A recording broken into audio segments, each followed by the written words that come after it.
Hey, welcome back to our Fireside Chat with UCEZ co-founder and CEO Vinny Gupta and Dennis Yan. School's starting soon. It's starting in a week, and that is stressful. I remember prepping for high school, and there's nothing quite like the first day of high school. So many things going on, so many new kids, so many new friends. Is this teacher going to like me? Is that teacher going to like me? So, we all went through high school. I know, Vinny, you didn't go to high school here, but you have kids that went through high school here. So I'm sure you have your stories of anxiety as a parent. Dennis, I know you came here when you were 9, so you went through high school. Maybe kind of just share some stories with us, about the transition. Sure, Gloria. So first of all, thanks for arranging this fireside. It's always so much fun chatting with you. And before I talk about my own experience as a first-generation immigrant parent with kids going in a U.S. high school, let me introduce Dennis because Dennis actually is, so he's much younger than me, or both you guys are, right? And Dennis actually is from a first-generation immigrant family, and he went to a U.S. high school. So just by way of introduction of Dennis to our listeners, Dennis is a key executive in UCEZ. He went to Purdue University, where he even worked as an admissions officer. So he has all of that Purdue admissions officer experience, and then he got an MBA from USC. So maybe we can start with Dennis and have him talk about how he felt on day one of his high school. Yeah, sure.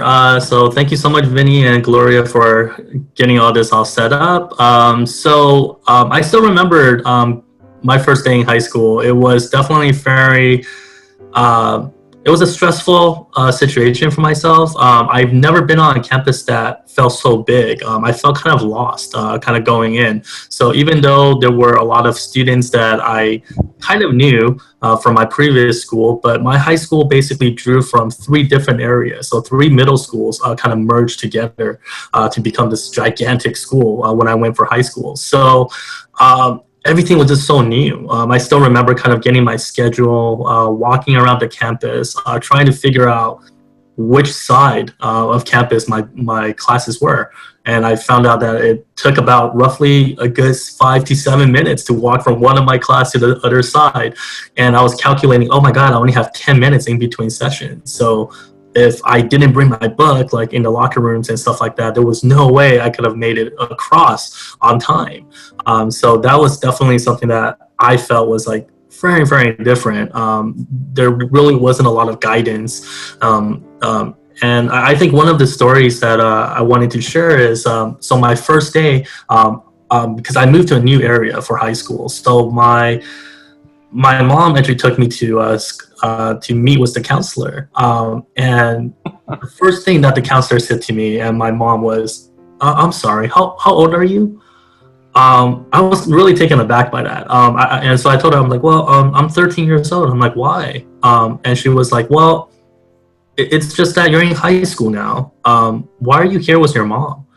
Why is your mom here with you for this counseling session? This should be just about you. So I was just so taken back about that, because it wasn't so much that I couldn't do all this by myself, but it really did make me realize that like high school is so different. Like the expectations, the level of maturity that maybe a student needs to have is completely new than what the expectations were from middle school.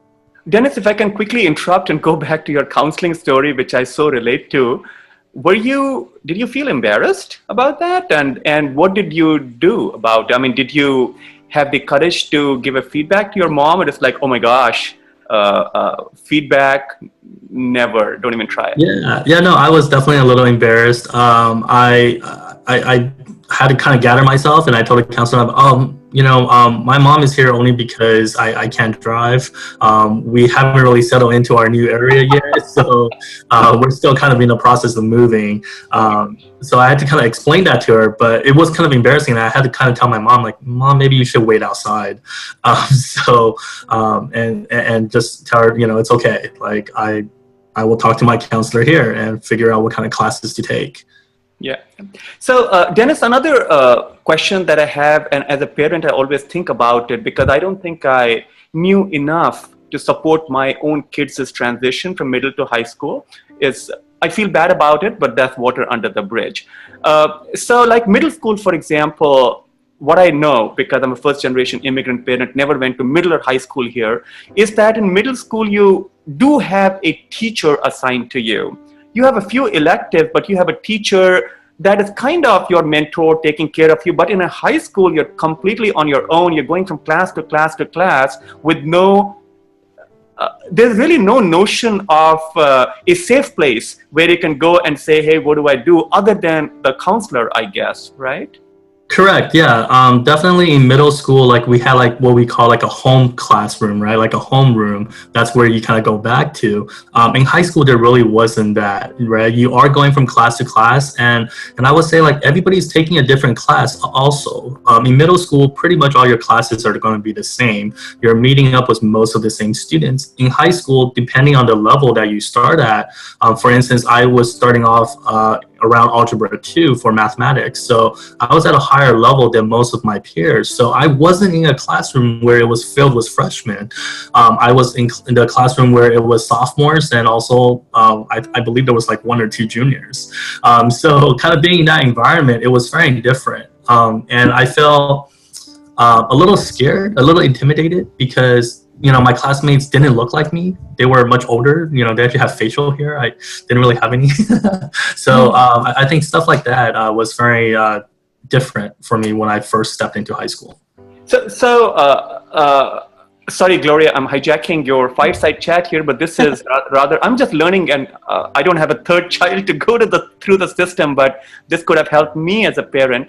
So does that mean that your high school, the friendship experience is very different because if you're going to 7 different periods in a typical US high school and your friends are changing, etc. So the whole thing gets kind of disrupted. Like, who do you have lunch with? How do you decide that? Yeah, that's a great question. I know when I first started off, I just kind of hung out with people that I kind of knew. But as I got into the semester, it became more selective, right? Like I was able to choose friends from different courses. So I'm like, oh, I'm going to hang out with my marching band friends now for lunch for today. Or tomorrow I'm going to hang out with somebody from my math class or my science class because maybe I needed to talk to them about some homework or some projects. So definitely there is more of that opportunity to meet new students, but that also means that you have to open yourself up to that opportunity. You can't be that shy kid and that's just kind of like staying in your own corner, because you are going to meet with so many different people. And I think that's one of the great things about high school. It kind of opens you up to kind of like the real world experience where you're able to meet with different people from different backgrounds. And I will say that high school in the States, because I actually went to 9th grade in Beijing. And so when I came back for 10th grade, it was quite a shock to me. In China, and I don't know in other countries, middle school and high school, it's very hands-on. The parents are very looped in. In a way, it's almost like, children that go there aren't even like as autonomous or independent because they're so used to the parents holding their hands on every single deadline. When I came back, it was very much like if you didn't take notes during that one class and you forgot when the deadline was, no one's going to remind you. When you go back to that class, they're already prepping for another class. The teacher already erased all the key relevant information. So I had to realize in that moment, like, wow, I really have to take responsibility for my own stuff. And it's not even because my mom couldn't help me with the homework because, she didn't really speak English, but taking it upon myself to find a mentor, someone that is your teacher, that is going to write your recommendation letters, which is so important, right, for college applications. As you know, Dennis, since you were an admissions officer, you can tell right away if that is a real relationship that's like, cultivated throughout all of high school, or, the kid was scrambling and was like, oh, I need a recommendation letter. Like, can you write it? So you can tell, right? Like, so I think cultivating that relationship early on is so important.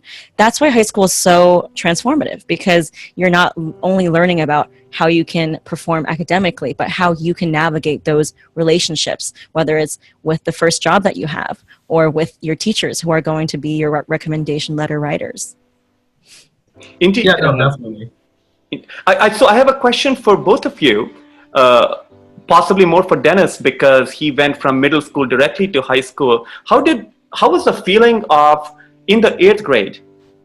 You were physically the biggest child, right? And you were on the top of the food chain, if I can use a jungle analogy. You go to a high school, it's a much bigger place, and there you suddenly realize that you're the smallest physically. And 9, 10, 11, 12, right? And the kids are bigger, and you are now the lowest in the food chain.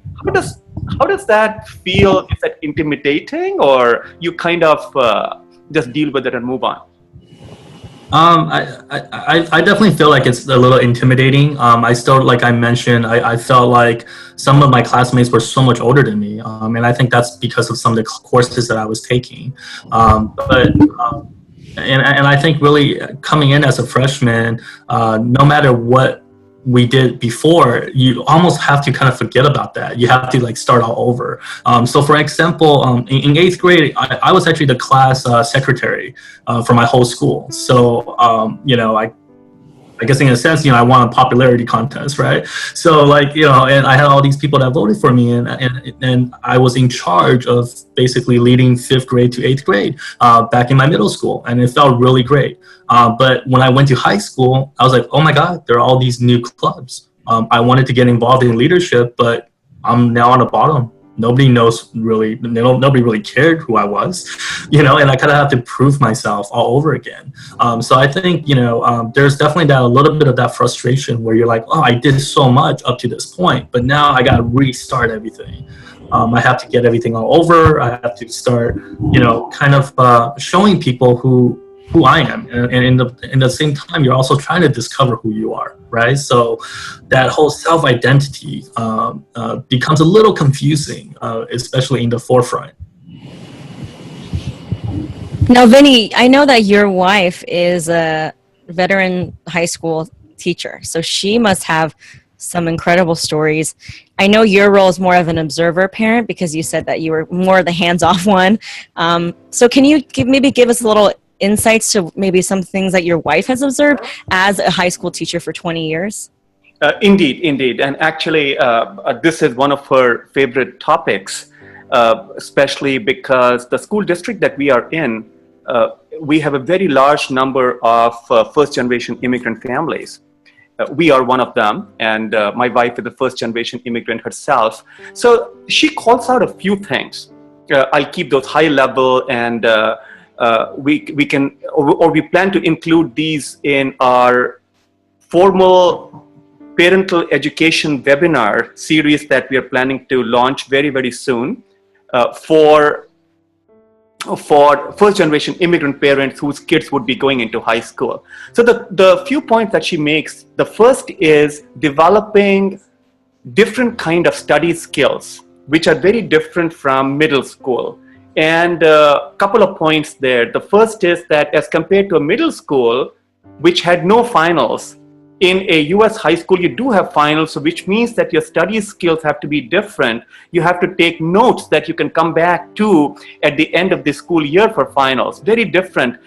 As an example, now, these study skills, you have to get to them quickly as a student because we all know from our own high school journey, and research shows this, that the kids' own self-image of whether I'm a good student, how was high school working for me, the teacher's image of them, their peers' image of them, all that forms very, very early in the first few months. So one is the study skills. The second part, I think, which I can completely relate to as my own journey as a parent in US and somebody who went to school back in India, is that our school life and our social life was completely decoupled. 3 o'clock, the school bell rang, we ran back home, mom had a nice snack or whatever set out for us, we played with friends in our neighborhood, etc. School was essentially for academia. Our social life was decoupled. Here, it is very tightly coupled. Most kids would do so much stuff after school, extracurricular activities, social events. So that, I think, is the big piece of it. And the students and the families need to figure out, how do you prioritize all of these three pieces: extracurriculars, academia, social, and how do you do time management among all of this? So those, I think, are the two big learnings that my wife shared with me, and the need to understand those quickly, and the need to get on top of those very quickly. And I think that's what I love about the UC Easy approach that you have put forward. You know, it's a real holistic approach. It's not just, oh, let's memorize these vocab words for your SATs. That no longer works. And Dennis, I'm sure you can attest to this. Colleges don't want kids who are just good at taking tests. In fact, research has proven that, you know, a person with 4.3 GPA, they probably won't even get into their top school if they are not well-rounded in other areas. And these skills, such as study skills, interpersonal skills, time management, those are all the things that colleges are looking for, more than just test scores. So thank you both for joining me today. I would just want to wish our community best of luck on your first day in high school, whether it's 9th grade, 10th grade, 11th grade. It's the start of the new year. So good luck to everybody. Thanks very much, Gloria. Thanks for having us over.